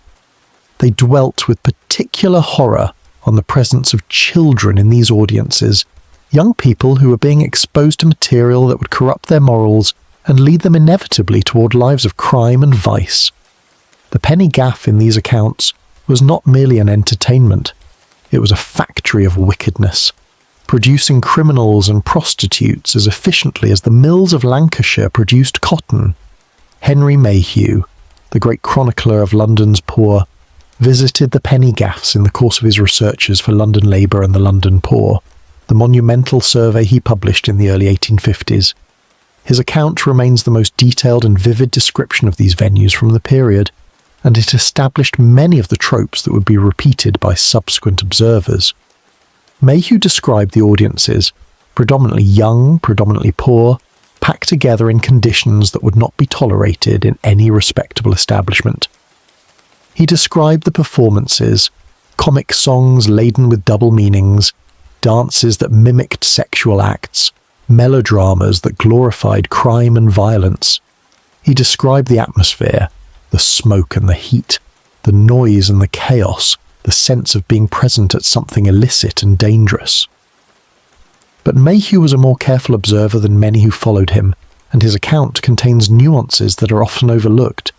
He noted that the audiences, however rough their behaviour, were genuinely engaged with the performances, genuinely moved by the melodramas, genuinely amused by the comic songs. He noted that the penny gaff served a social function, providing a gathering place for people who had few other options for communal entertainment. He even noted, with something approaching sympathy, that the poor had as much right to amusement as the wealthy, and that if their amusements were cruder, this reflected the circumstances of their lives rather than any inherent moral failing.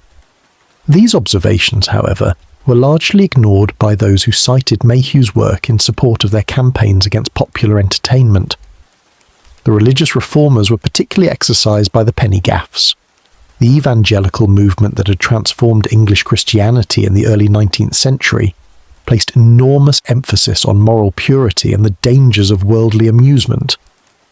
To the evangelical mind, the theatre was inherently sinful, a realm of pretense and deception, of painted faces and false emotions, of temptations that led the soul away from God. The legitimate theatre was bad enough, but the penny gaff was immeasurably worse, combining all the evils of theatrical performance with the additional evils of poverty, drunkenness, and sexual license. Sermons thundered against these dens of iniquity. Tracts were distributed warning young people of the dangers that awaited them within. Prayer meetings were organised to beseech divine intervention against the plague of popular entertainment. The religious critique of the penny gaff was not merely moral but cosmological. The reformers believed that the universe was ordered according to divine law, that every human action had consequences for the soul, that the path to salvation required constant vigilance against the temptations of the flesh. The penny gaff represented everything they opposed: sensual pleasure, emotional excess, the abandonment of rational self-control in favour of immediate gratification. When a young woman swayed to the rhythm of a comic song, when a young man roared with laughter at an obscene joke, when a child watched wide-eyed as a melodrama villain met his deserved end, the reformers saw souls in peril. They saw the devil at work, using entertainment as a tool to lead the innocent astray. The secular reformers had different concerns, though their conclusions were often similar. They worried less about souls than about social order, less about divine law than about the laws of economics and society. To their minds, the penny gaff was dangerous because it encouraged the poor to waste their meagre resources on frivolous entertainment, rather than saving for the future. It was dangerous because it kept young people out late at night, exposing them to criminal influences and opportunities for misconduct. It was dangerous because it mixed the sexes in conditions that encouraged improper behaviour. It was dangerous because it glorified crime and violence, teaching its audiences to admire outlaws and despise authority. The penny gaff, in short, was an obstacle to the creation of a disciplined, productive, orderly working class. The campaigns against the penny gaff took many forms. There were attempts at legal suppression, efforts to enforce licensing requirements that would drive the gaffs out of business or force them to clean up their programming. These efforts met with limited success. The laws governing theatrical performance were complex and inconsistently enforced, and the penny gaffs occupied a grey zone that made prosecution difficult. A proprietor who was shut down in one location would simply move to another, reopening within days under a slightly different name. The police, moreover, had limited enthusiasm for campaigns against entertainments that, whatever their moral failings, at least kept the crowds off the streets and occupied in relatively harmless pursuits. There were also attempts at competition, efforts to provide the poor with wholesome alternatives to the penny gaff. Temperance halls and working men's clubs were established, offering lectures and improving entertainments in settings free from alcohol and vulgarity. Coffee palaces were opened, providing warm and respectable spaces where the poor could gather without the temptations of the public house. Magic lantern shows were organised, displaying educational images of distant lands and scientific wonders. These alternatives attracted some patrons, but they never seriously threatened the popularity of the penny gaff. The poor, it seemed, preferred their entertainment unreformed. The failure of these efforts puzzled and frustrated the reformers. They could not understand why the poor persisted in attending the penny gaffs when wholesome alternatives were available. They concluded, as reformers often conclude, that the poor were simply too degraded to recognise their own best interests, too far sunk in vice to appreciate the benefits of virtue. This conclusion led to increasingly punitive approaches, demands for stricter laws, more aggressive enforcement, harsher penalties for proprietors who defied the regulations. If the poor could not be persuaded to abandon the penny gaff, they would be compelled to do so. The journalism of the 1880s reflected this increasingly hostile attitude. As the music hall rose to respectability, the penny gaff became a convenient symbol of everything the reformers opposed: the irredeemable residuum of the poor, the criminal classes, the fallen women and vicious men who could not or would not be saved. Journalists who visited the gaffs of Whitechapel and Spitalfields described them in terms of unrelieved squalor and depravity, emphasizing the worst aspects of what they saw and ignoring anything that might complicate their narrative.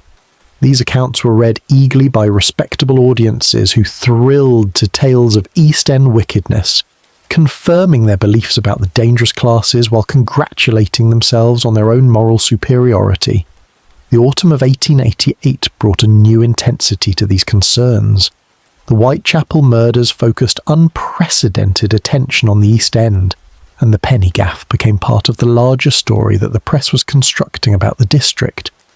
Here was where the victims had lived, had walked, had sought their pitiful pleasures. Here was the breeding ground of the poverty and desperation that had produced both the killer and his prey.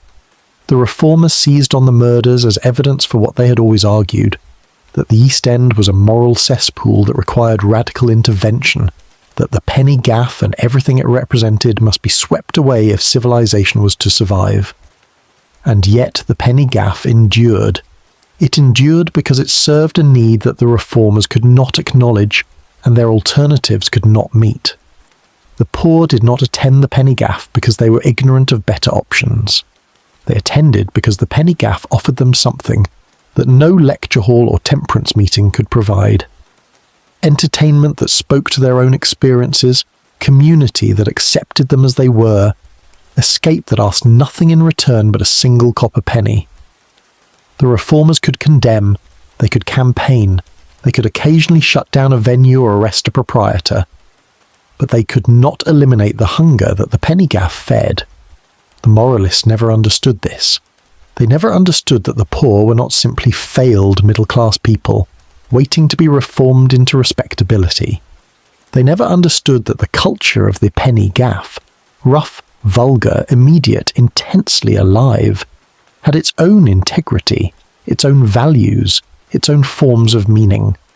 They saw only degradation where there was also community. They saw only vice where there was also vitality.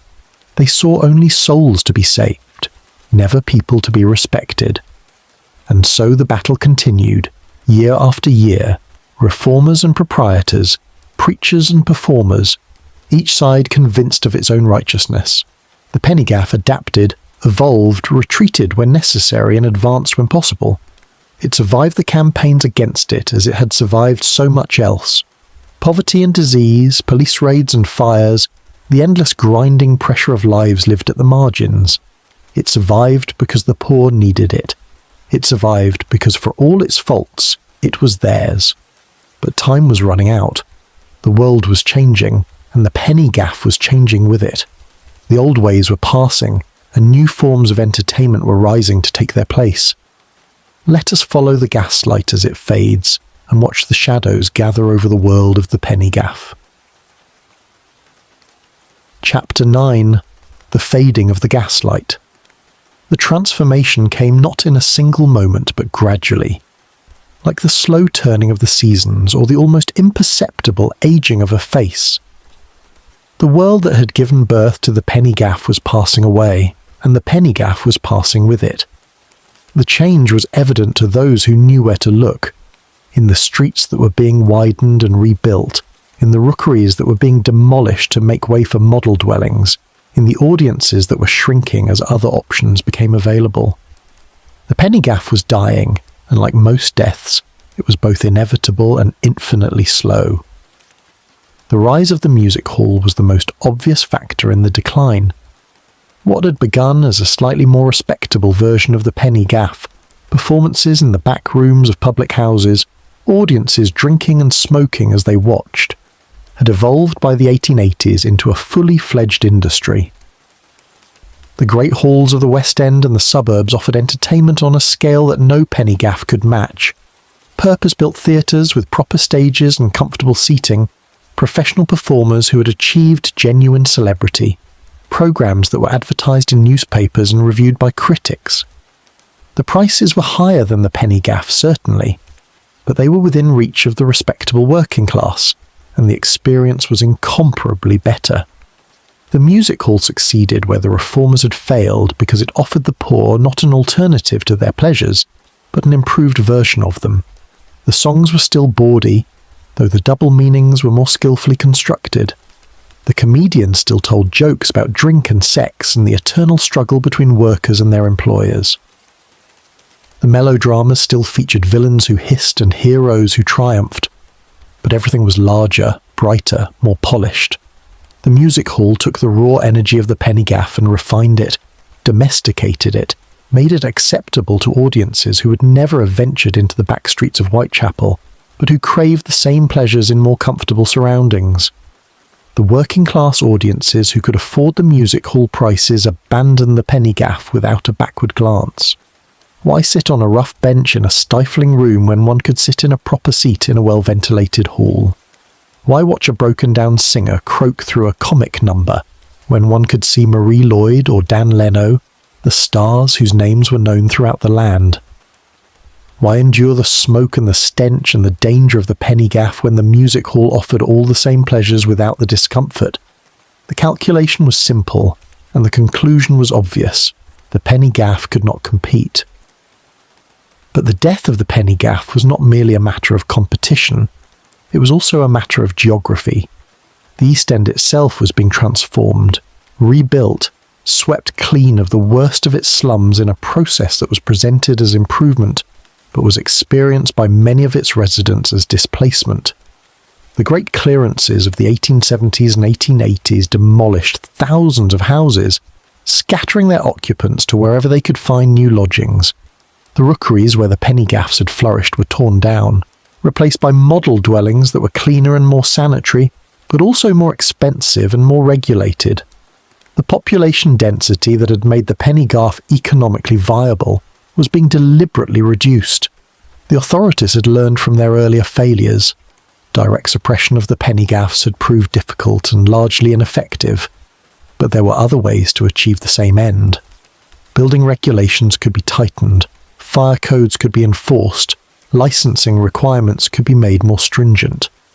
A penny gaff that had operated for years in cheerful defiance of the law might suddenly find itself shut down for violations that had previously been overlooked. A proprietor who had paid off the local police might find that the new commissioner was less amenable to such arrangements. The penny gaff was being squeezed out of existence, not through frontal assault, but through 1,000 small pressures that made its continued operation increasingly difficult. The changing nature of the population also played its role. The East End of the 1880s and 1890s was experiencing massive immigration, as Jews fleeing persecution in Russia and Eastern Europe poured into Whitechapel and Spitalfields. These new arrivals brought their own forms of entertainment, their own languages, their own cultural traditions. The Yiddish theatre emerged to serve their needs, offering performances that the established penny gaffs could not provide. The old audiences were diluted, changed, dispersed. The penny gaff had always been local, tied to specific streets and specific communities. As those communities changed, the gaff lost its connection to its audience. Technology was changing as well, bringing new forms of entertainment that would eventually render the penny gaff not merely obsolete, but unimaginable. The phonograph was beginning to spread, offering recorded music that could be played again and again without the expense of live performers. The cinematograph would follow in the 1890s, projecting moving images that could attract crowds to any venue with a white wall and a darkened room. These technologies would eventually create forms of mass entertainment that the penny gaff, with its live performers and cramped spaces, could never match. But even before they fully emerged, their promise was in the air, a sense that the old ways of entertainment were passing and new ways were being born. The performers who had made their living in the penny gaffs felt these changes most acutely. The older generation, those who had spent their entire careers in the back streets and cellars, found themselves with nowhere to go. They were too old and too set in their ways to adapt to the music hall, too rough and too vulgar for the polished stages of the West End. They continued to perform as long as they could, in whatever venues would have them, watching their audiences shrink and their incomes decline. Some drank themselves to death, some ended in the workhouse, some simply disappeared, their names forgotten, their lives unrecorded, their contributions to the culture of the poor lost to history. The younger generation had more options, but exercising those options meant leaving the penny gaff world behind. A performer with genuine talent might be discovered by a music hall manager, might be lifted out of the East End and into a career of relative prosperity. Such success stories were rare, but they were possible, and their possibility drained talent from the penny gaff as surely as the demographic changes drained its audiences. Why remain in the gutter when the stage of the Canterbury beckoned? Why sing for shillings when one might sing for pounds? The penny gaff became a proving ground for some, a brief stop on the way to better things rather than a career in itself. By the early 1890s, the penny gaff was unmistakably in decline. The venues that remained were shabbier than ever, their audiences smaller and more desperate, their performances more threadbare. The proprietors who persisted were those who had no other options, who lacked the capital or the connections to move into more respectable forms of entertainment. The audiences who continued to attend were those who could not afford even the cheapest music hall seats, the truly marginal, the utterly poor. The penny gaff had always served the bottom of society. Now it served only the bottom, and that bottom was shrinking as the old Whitechapel was demolished and rebuilt around it. The Whitechapel murders had cast a long shadow over the district, a shadow that took years to dissipate. The notoriety brought by the killings made the East End a destination for curious visitors from more respectable parts of London, slum tourists who came to gawk at the scenes of the crimes and shudder at the poverty they encountered. But this tourism did nothing to benefit the penny gaffs. The visitors came during the day, accompanied by guides, protected by their class and their numbers. They did not venture into the back rooms and cellars where the gaffs operated. They did not pay their pennies and take their seats among the poor. They came to look, not to participate, and when they had seen enough, they returned to their comfortable lives, leaving the East End to its fate. The turn of the century brought the final decline. The new century would belong to new forms of entertainment, the cinema, the gramophone, the wireless that would eventually bring sound into every home. The penny gaff belonged to the Victorian age, to the world of gaslight and horse-drawn traffic, of cholera and typhus, of rookeries and workhouses. That world was passing, and the penny gaff passed with it. The last venues closed, the last performers gave their last performances, the last audiences paid their last pennies and went home into a night that would never again be lit by the footlights of the gaff. The gaslight flickers now, the shadows gather.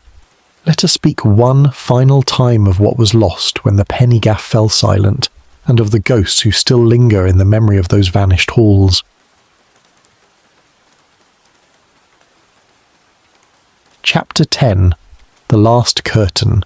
The room is empty now. The benches have been taken away, sold for firewood, or simply left to rot when the building was abandoned. The stage has collapsed, its rough planks fallen through, its painted backdrops faded to ghostly suggestions of the forests and palaces they once depicted. The walls are bare, the plaster crumbling, the damp creeping in from all sides. Nothing remains of what this place once was, nothing but the space itself, and even that will soon be gone, demolished to make way for something new, something that will have no memory of what stood here before. This is how the penny gaff ended. Not with a final performance, not with a last bow and a closing curtain, but with abandonment and decay. The audiences stopped coming, and the performers stopped performing, and the proprietors stopped opening their doors, and the buildings that had housed these entertainments were left to fall into ruin, or were converted to other uses. A room that had once rung with laughter and applause might become a warehouse, a workshop, a tenement apartment, its history erased by the simple passage of time and the endless pressure of urban change. The penny gaff left almost no traces in the official record. It was never important enough to document, never respectable enough to preserve. The newspapers that had once thundered against its corrupting influence forgot about it entirely, once it ceased to be a useful symbol of East End depravity. The reformers who had campaigned so strenuously for its suppression moved on to other causes, other battles, other institutions that required their attention. The music halls that had supplanted it had no interest in acknowledging their disreputable ancestor. The penny gaff simply vanished, as though it had never existed, as though the millions of performances and the millions of audience members had been nothing more than a dream. And yet the penny gaff had mattered. It had mattered to the performers who had trod its rough stages, earning their shillings, honing their craft, keeping alive the ancient tradition of popular entertainment even in the most desperate circumstances. It had mattered to the audiences who had paid their pennies and taken their seats, finding in the flickering darkness something they could find nowhere else, escape from the weight of poverty, community with others who shared their struggles, laughter and tears, and the cathartic release of emotion that only performance can provide. It had mattered to the women who walked the night, who found in the penny gaff a few hours of respite from the cold transaction of survival. It had mattered, and its mattering deserves to be remembered. What was lost when the penny gaff fell silent? Something more than an entertainment, something more than a business, something more than a few cramped rooms in the back streets of the East End. What was lost was a particular way of experiencing performance, a particular relationship between audience and stage that has no equivalent in the modern world. The penny gaff was intimate in a way that no contemporary entertainment can be. The performer could see the faces of those who watched, could feel their breath, could respond to their reactions in real time. The audience was not passive but active, participating in the performance, shaping it through their responses, making it new each night even when the material remained the same. This intimacy carried dangers, certainly. The penny gaff could be overwhelming, suffocating, even dangerous. Its audiences could turn violent, its performers could be assaulted, its cramped spaces could become death traps in the event of fire or panic. The intimacy that made the penny gaff powerful also made it unpredictable, uncontrollable, beyond the reach of the regulations and safeguards that make modern entertainment safe but also sterile. The reformers were not entirely wrong to be concerned. They were merely unable to see that the dangers were inseparable from the virtues, that what made the penny gaff threatening also made it alive. What was lost too was a particular kind of democracy.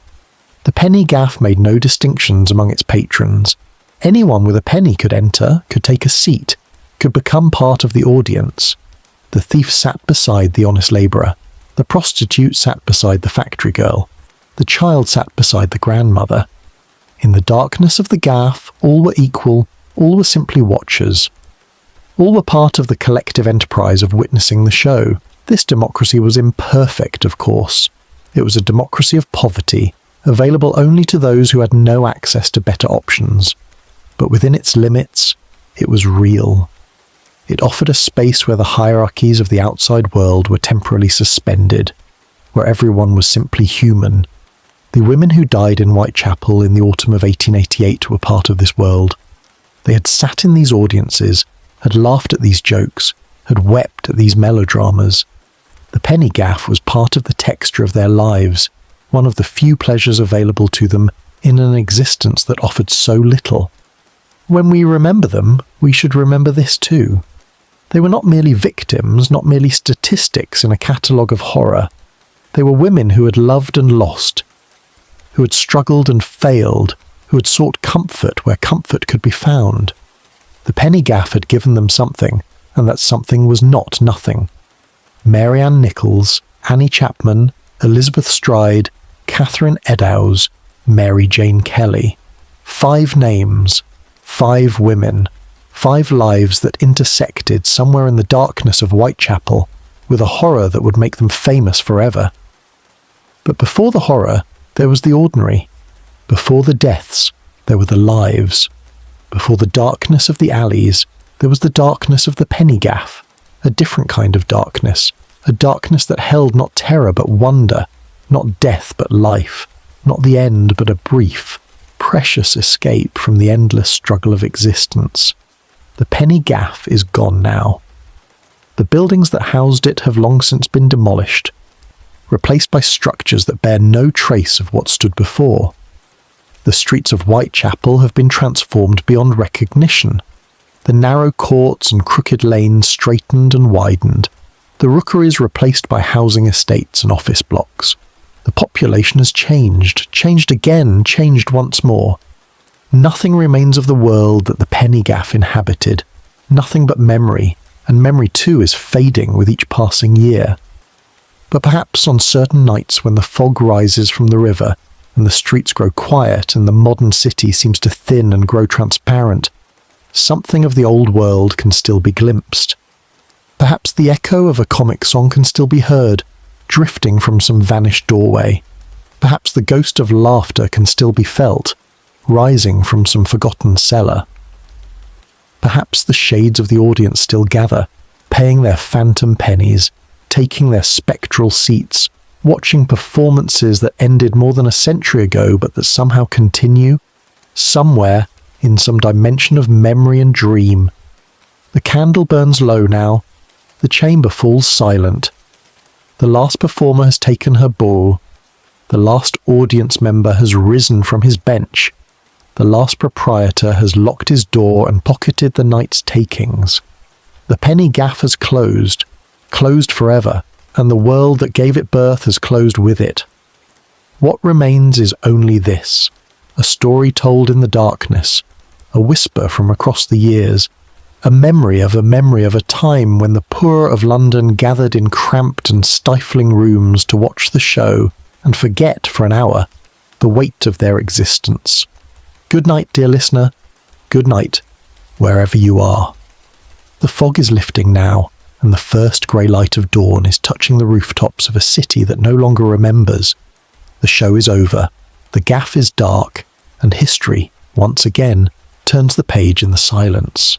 Rest well, dream gently, and remember, if you can, the penny gaff, that strange and wonderful place where the poor found their pleasures, where the desperate found their escape, where the lost and the forgotten paid their pennies and watched the magic unfold in the flickering light. The curtain falls. Thank you for listening to the Bedside Historian. If this journey into the gaslit shadows of Victorian London has moved you, consider subscribing to the channel so that you might join us again when next we venture into history's forgotten corners. Until then, may your nights be peaceful and your dreams be kind.